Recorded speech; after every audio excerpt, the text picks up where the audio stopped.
사랑이 내 백성을 포기 못하니 내 모든 것 내어주고 나 그들을 얻으리라. 여호와께 돌아가자. 우린 돌아서도 그는 변치 않네. 여호와께 돌아가자. 우린 넘어져도 그 사랑 영원하네.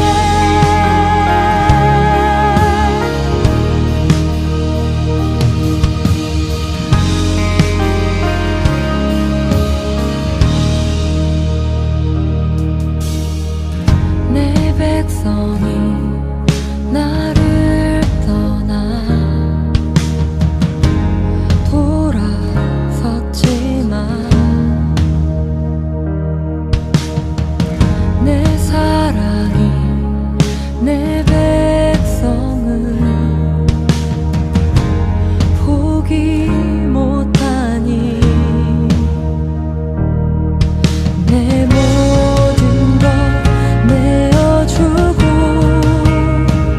나 그들을 얻으리라. 여호와께 돌아가자. 우린 돌아서도 그는 변치 않네. 여호와께 돌아가자. 우린 넘어져도 그 사랑 영원하네. 사랑은 오래 참고 자신을 내어주네. 서로 사랑할 때 세상은 주보네. 사랑은 절대 지지 않네. 사랑은 오래 참고 자신을 내어주네. 서로 사랑할 때 세상은 주보네. 사랑은 절대 지지 않네. 여호와께 돌아가자. 우린 돌아서도 그는 변치 않네. 여호와께 돌아가자. 우린 넘어져도 그 사랑 영원하네. 여호와께 돌아가자. 우린 돌아서도 그는 변치 않네. 여호와께 돌아가자. 우린 넘어져도 그 사랑 영원하네.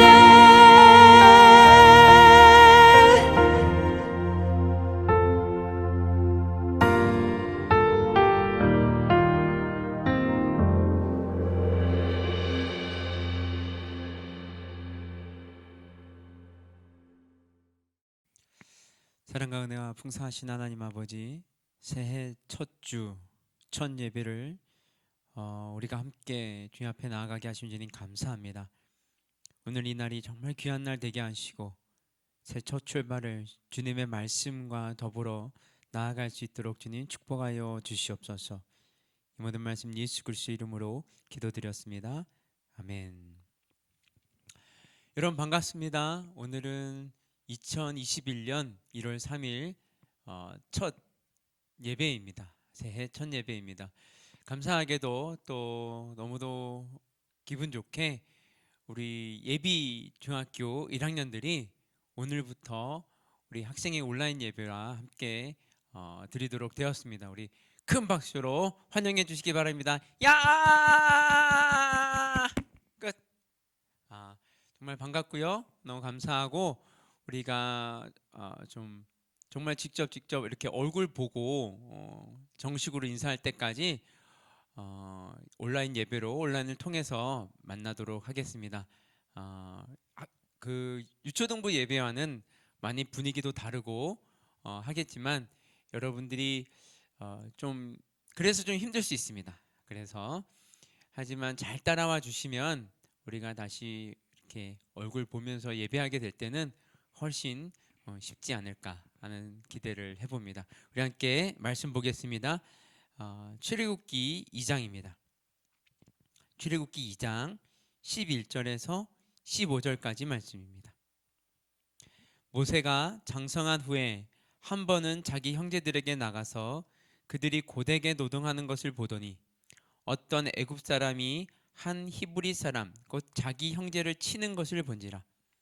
좌우를 살펴 사람이 없음을 보고 그 애굽 사람을 쳐 죽여 모래 속에 감추니라.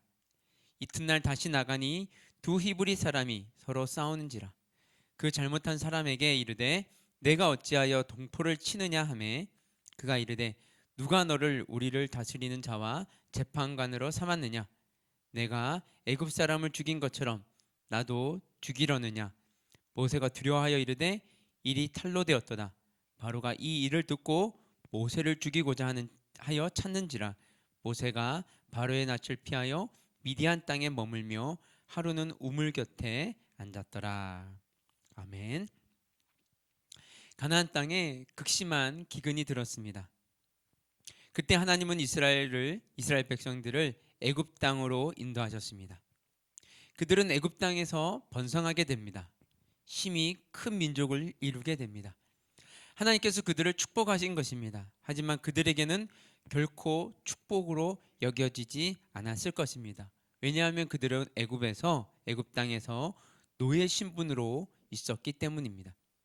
그들은 힘든 노동을 해야만 했습니다. 하루하루가 힘든 나날이었습니다. 그러니 그들의 번성이 하나님의 축복이라고는 전혀 느껴지지 않았을 것입니다. 게다가 애굽의 바로 왕은 이렇게 숫자가 늘어나고 있는 이스라엘 백성들을 보며 두려워합니다. 혹시나 반란이 일어나면 어쩌지? 그들이 수적인 힘으로 이 땅을 떠나면 어떻게 하지? 자신의 반대 세력과 손을 잡고 전쟁을 일으키면 어떻게 하지? 걱정하고 두려워합니다. 그래서 바로 왕은 이스라엘 민족의 수를 줄이기 위해 계략을 꾸밉니다. 첫 번째는 노동의 강도를 더욱 힘겹게 하는 것입니다. 하지만 그 방법도 별로 소용이 없었습니다. 두 번째는 산파들에게 남자아이들이 태어나면 죽이라고 명합니다. 하지만 산파들은 하나님을 두려워하므로 바로의 명령을 따르지 않았습니다. 세 번째는 남자아이가 태어나면 무조건 나일강에 던지라고 명합니다. 노동의 강도는 더욱 심해지고 자녀들의 목숨이 위태로운 가운데 모세가 태어나게 됩니다. 모세의 부모는 어쩔 수 없이 모세를 갈대 상자에 담아 나일강에 떠내려 보냅니다. 하지만 바로 그때 나일강에 내려와 목욕하던 바로의 딸에게 발견되어 살 수 있게 되었습니다.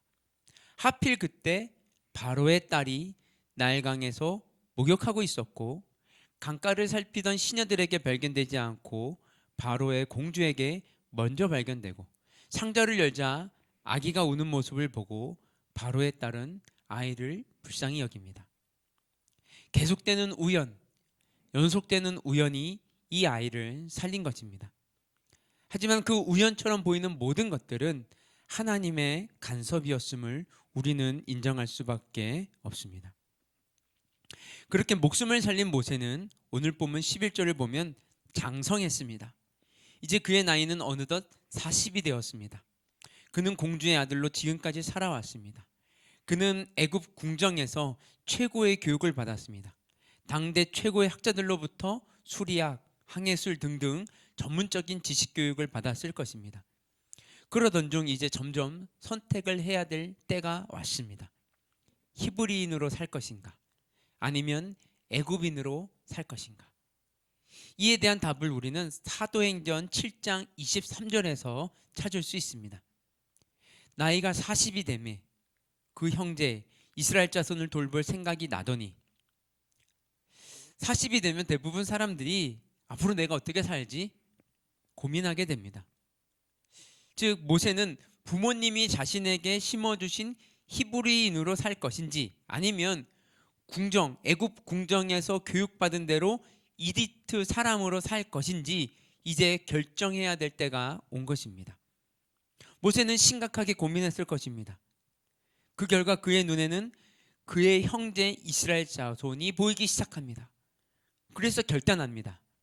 그 결과 히브리서 11장 24절에서 26절 보시면요, 믿음으로 모세는 장성하여 바로의 공주의 아들이라 칭함을 받기를 거절하고 도리어 하나님의 백성과 함께 고난받기를 잠시 죄악의 낙을 누리는 것보다 더 좋아하고 그리스도를 위하여 받은 수모를 애굽의 모든 보화보다 더 큰 재물로 여겼으니 이는 상 주심을 바라봄이라.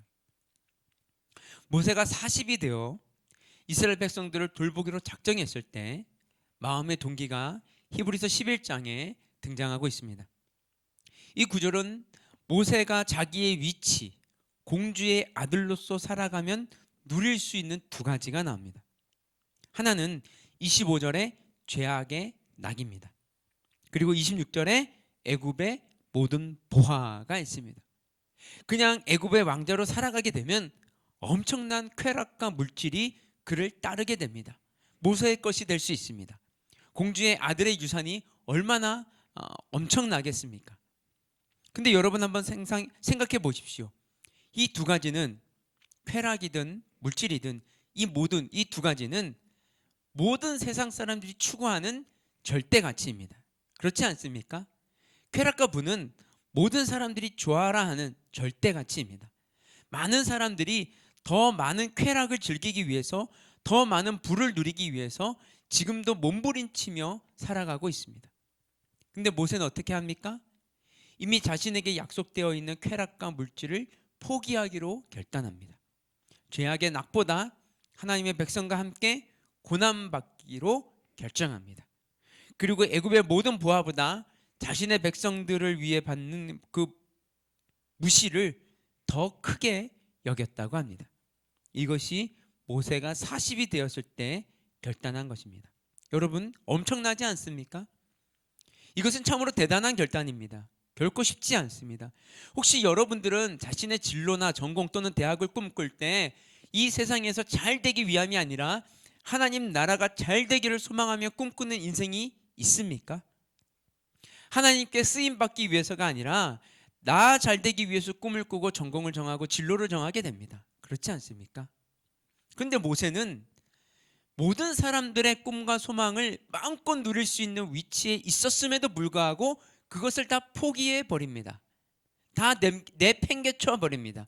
그리고 이스라엘 자손들에게로 나아갑니다. 근데 우리는 어떻습니까? 신앙생활을 하면 할수록 점점 성경적인 가치관이 세워지고 있는 사람들입니까?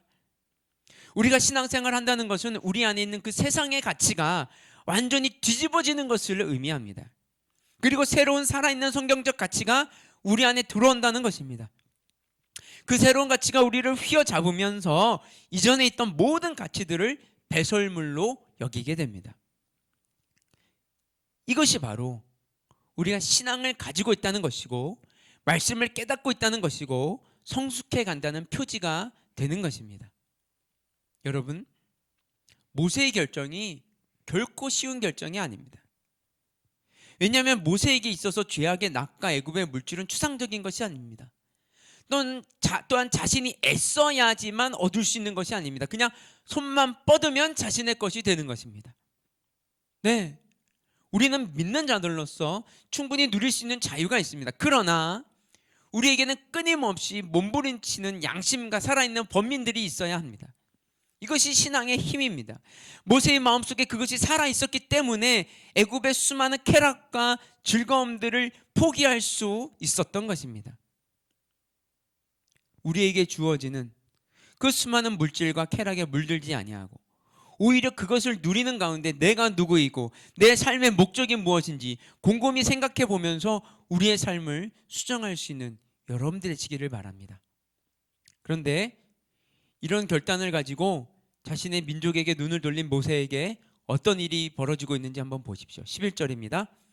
모세가 장성한 후에 한 번은 자기 형제들에게 나가서 그들이 고되게 노동하는 것을 보더니 어떤 애굽 사람이 한 히브리 사람 곧 자기 형제를 치는 것을 본지라.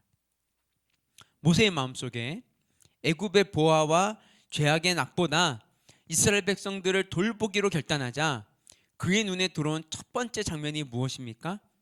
자신의 동족이 고된 일을 하고 있는데 거기다가 애굽 사람이 모질게 매질을 하는 모습입니다. 견디다 못한 모세가 어떻게 합니까? 12절을 보면 좌우를 살펴 사람이 없음을 보고 그 애굽 사람을 쳐 죽여 모래 속에 감추니라. 일단 주위에 사람이 있나 없나를 확인하고 나서 죽이고 또한 모래 속에 그 시체를 감춥니다. 그리고 이튿날이 되었습니다. 이날도 모세는 히브리 사람들이 일하는 현장으로 갑니다. 근데 이번에는 히브리 사람들끼리 싸우고 있는 장면을 목격합니다. 그래서 모세가 어떻게 합니까? 13절에 그 잘못한 사람에게 이르되 내가 어찌하여 동포를 치느냐. 아니 어떻게 같은 동족끼리 이렇게 치고받고 싸우고 있느냐, 꾸짖고 있는 것입니다. 그러자 14절에 그가 이르되 누가 너를 우리를 다스리는 자와 재판관으로 삼았느냐? 내가 애굽 사람을 죽인 것처럼 나도 죽이려느냐? 모세가 두려워하여 이르되 일이 탈로 되었도다. 너가 왜 우리를 참견을 해? 우리가 너를 우리의 재판관으로 삼은 적이 있어? 우리가 너를 우리의 지도자로 삼았어? 그런 적이 없는데 도대체 너가 왜 여기까지 와서 우리가 하는 일을 참견하냔 말이야 하고 따지고 있는 것입니다. 그러면서 하는 말이 너가 애굽 사람을 죽인 것처럼 나도 죽이려느냐? 분명히 모세가 좌우를 살피고 나서 죽였는데 이미 사람들이 다 알고 있습니다. 그래서 모세는 심히 두려워합니다. 아무도 모르게 애굽 사람을 죽인 줄 알았는데 사람들은 이미 다 알고 있고 이제는 꼬투리가 잡혀서 아무 말도 못하게 된 것입니다. 그런데 이 일이 더 심각하게 발전합니다. 15절에 보면 바로가 이 일을 듣고 모세를 죽이고자 하여 찾는지라. 이제는 궁정에 있는 바로 왕의 귀에까지 들린 것입니다. 그리고 바로 왕은 모세를 죽이기 위해 찾아다닙니다. 그 소식을 들은 모세는 가장 멀리 있는 땅인 미디안까지 도망쳐 버립니다. 여러분, 모세는 정말 위대한 결단을 했습니다. 결코 쉽지 않은 결단이었습니다.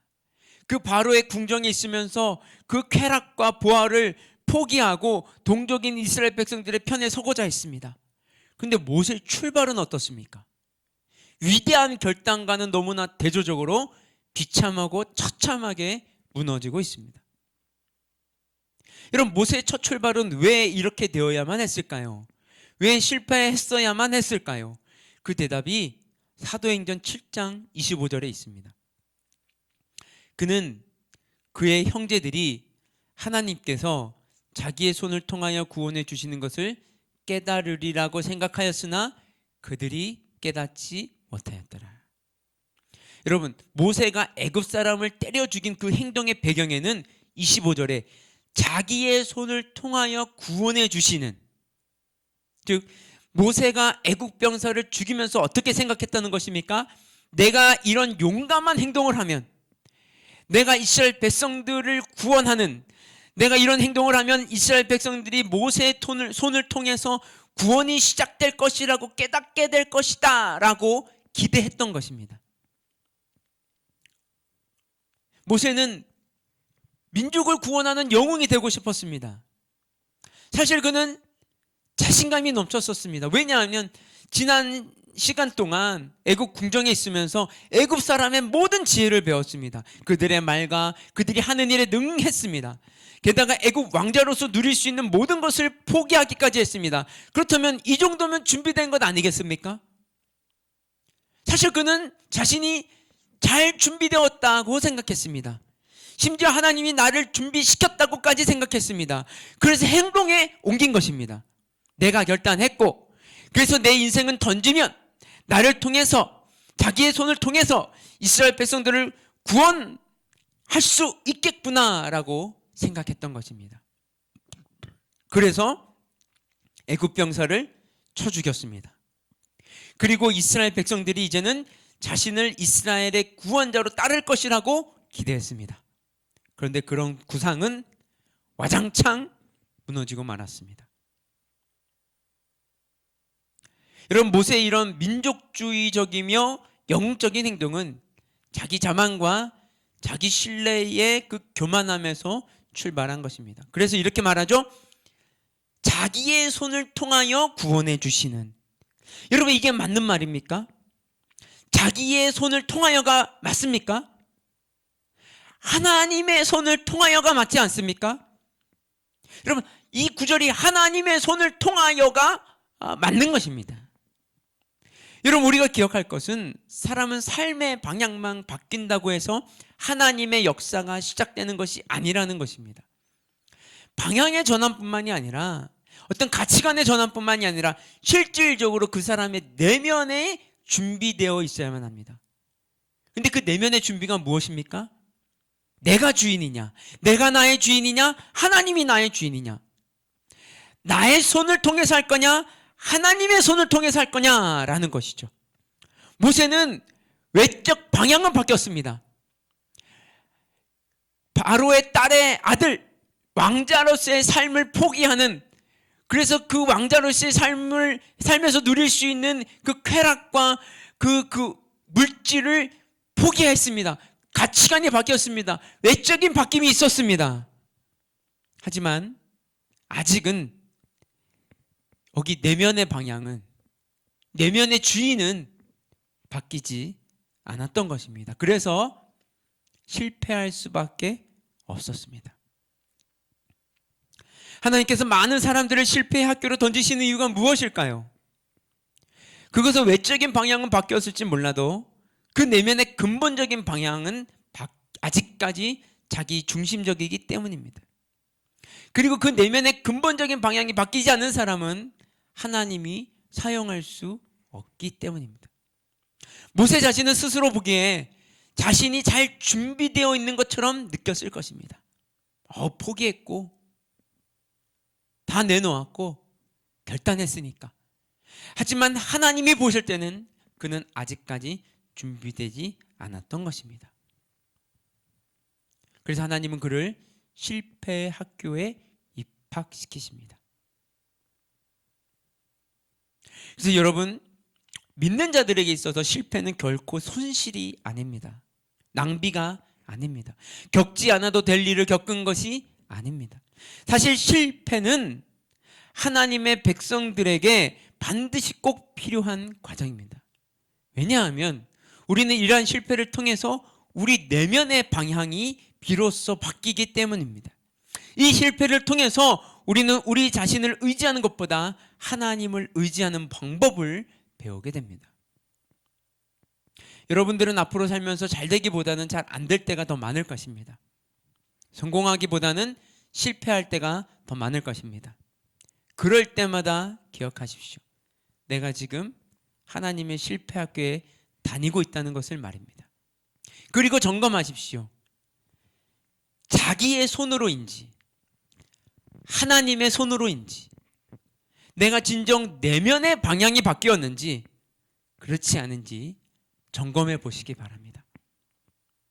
제가 여러분들에게 바라고 원하는 것은 외적인 방향, 어떤 가치관의 변화뿐만이 아니라 내적인 방향까지 바뀌어서 진정 하나님이 이끌어 가시는, 하나님이 주인 되시는, 하나님께 붙들림 받은 삶을 살아가게 되는 것입니다. 여러분, 실패는 결코 하나님의 저주가 아닙니다. 그것은 하나님의 사람이 되기 위한, 하나님의 일을 하기 위한 필수 과정입니다.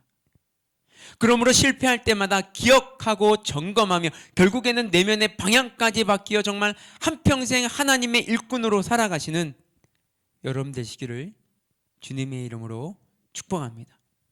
우리 함께 기도하겠습니다.